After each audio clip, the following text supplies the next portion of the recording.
Okay, in this video I'm going to show you guys how to take a Newell 546 or 454 and do a Penn base conversion.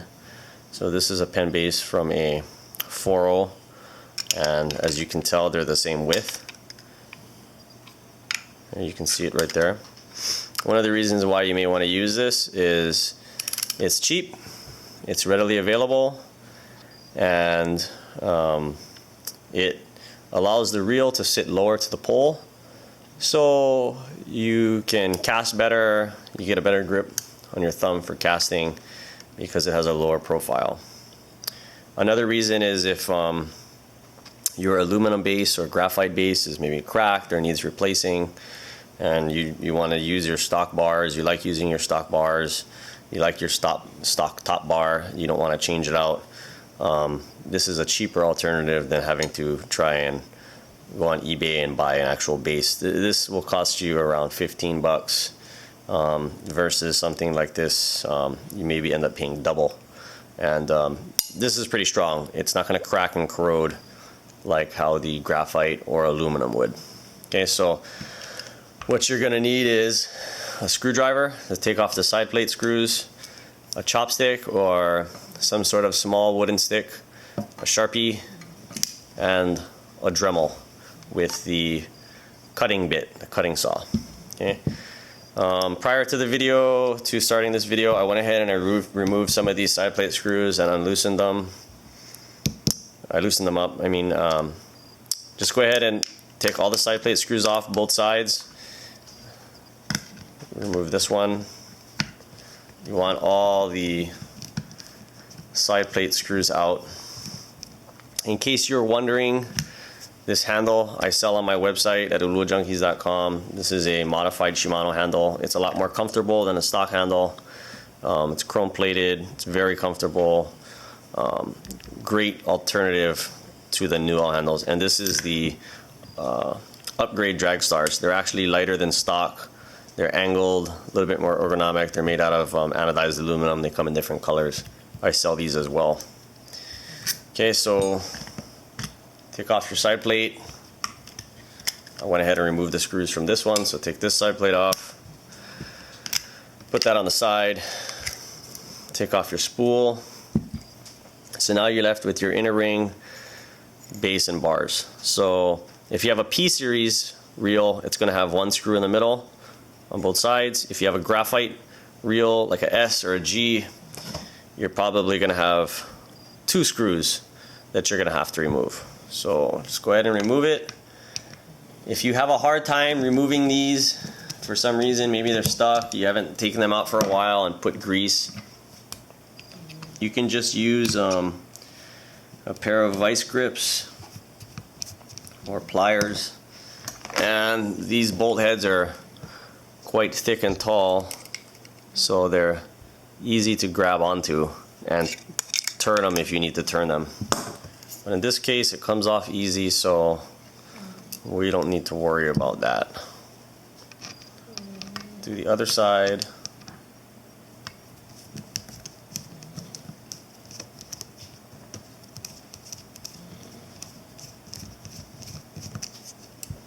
Okay, should pop right out.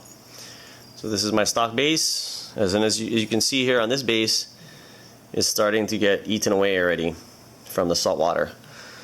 So it starts with this pitting. It starts to sort of eat away, and then it'll form a crack.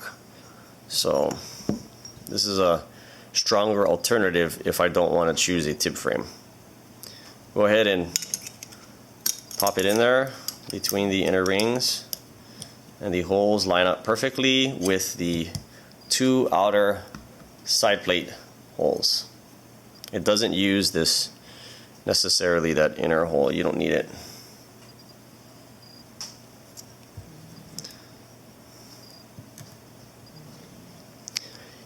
Now for the P series it'll have 3 holes. For the other series, like the graphite ones, you'll have 4. So on the P series it just so happens to line up on the 3 holes with the base. But like I said, you don't need this middle hole. Okay, so what you're gonna do is install your side plate, but only bolt up the two bottom holes for the frame. You don't need to bolt up the rest because we're going to be marking them off. Okay, so go ahead and screw those in tight. Make sure it's all lined up, that it grabs. If it doesn't grab, you may have to push on the frame a little so it catches. Sometimes it's not aligned. You gotta sort of adjust it. Okay, go on both sides. Go ahead and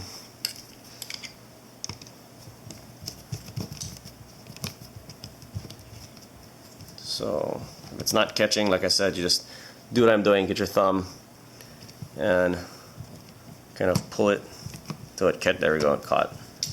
So it catches.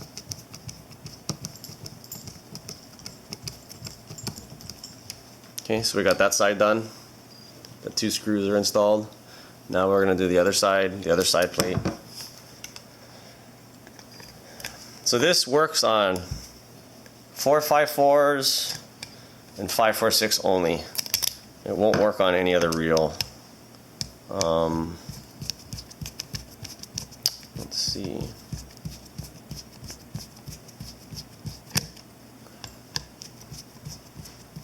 Well, actually, I take it back. I believe it'll work on I want to say a Newell a 641 reel. The Newell 646s have the same width base as a 550, and the 641s I believe have the same base as a 546 and a 454. The bases and the bars are interchangeable. Okay, so let's get this other one to catch. Like I said, you may have to adjust your inner ring a little to get it to catch. Let's see, where's the hole?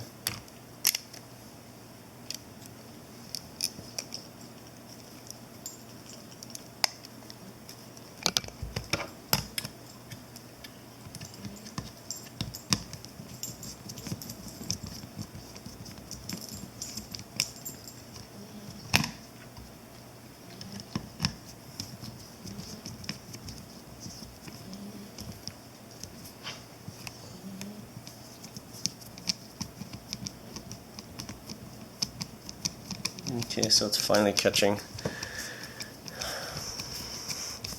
Like I said, it may be slightly off because it can shift or move around, and you got to line it up with these holes. So if it is, you just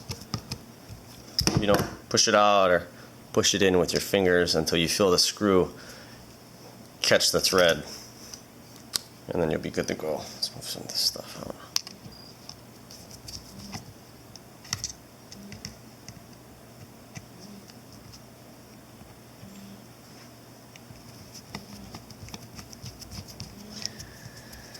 If your reel takes the Phillips screws, my recommendation is try and upgrade the screws to a slotted screw. They're a little bit more, I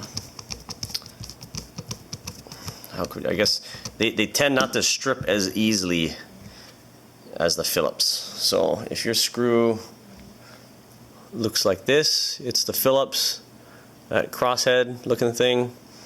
These tend to strip very easily compared to the slotted ones. Okay, so we've got our bottom screws installed on both sides. Our frame is on. That's what it looks like. It actually looks really good. You can see how much lower it sits compared to the stock reel. It's very low to the pole, which is kind of nice, but it's all preference.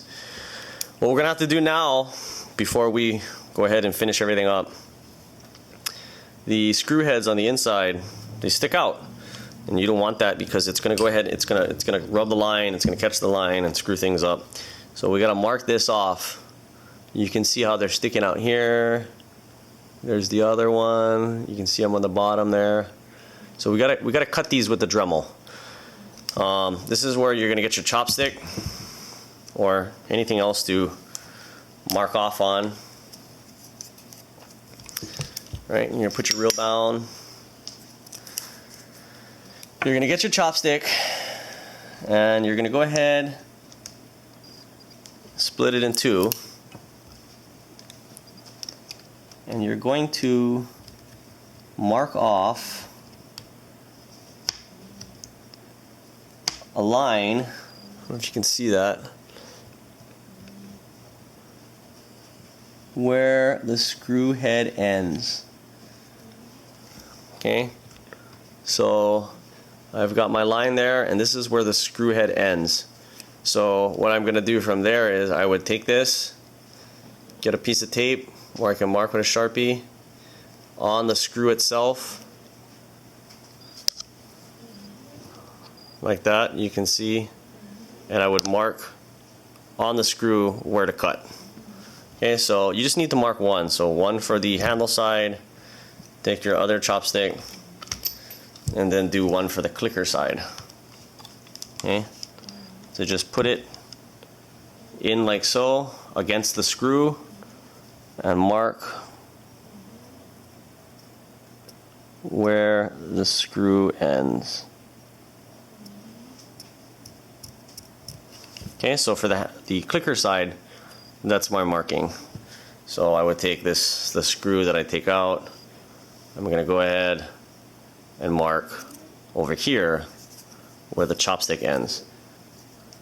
Okay, right there would be where you'd cut. You basically need to cut these screws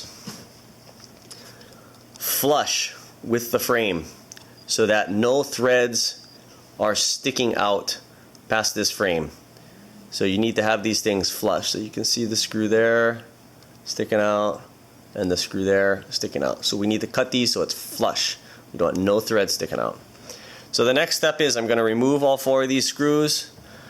I'm going to take my Dremel with the cutting bit. I'm going to clamp them down on the table, and I'm going to trim them, cut them down, and we're going to go ahead and reinstall. We're going to check to make sure no threads are sticking out. Okay, so once you get these screws cut and you get them cut to length, you have them all marked off with a Dremel. The last step before we get these all set up is you're going to have to grind down this middle hole over here. You're going to grind that down right there so it's nice and smooth. So I'm going to take the Dremel and I'll go ahead and you can either cut it with a cutting wheel or you're going to grind it, whichever one is easier for you. Okay? And I'll go ahead and install this, make sure everything clears up, lines up. There's no interference with the spool, the threads don't stick out, and we're going to put together and I'll show you the final product. After you trim your bolts, you got them at the proper length, and you grind down the middle hole on the Penn base. Everything should line up and clear. You just want to go ahead and install it and double check. But this is what the reel looks like. So you can get an idea of what the frame looks like on the Newell. So it sits really low. You can see how low the base is to the pole. Very strong.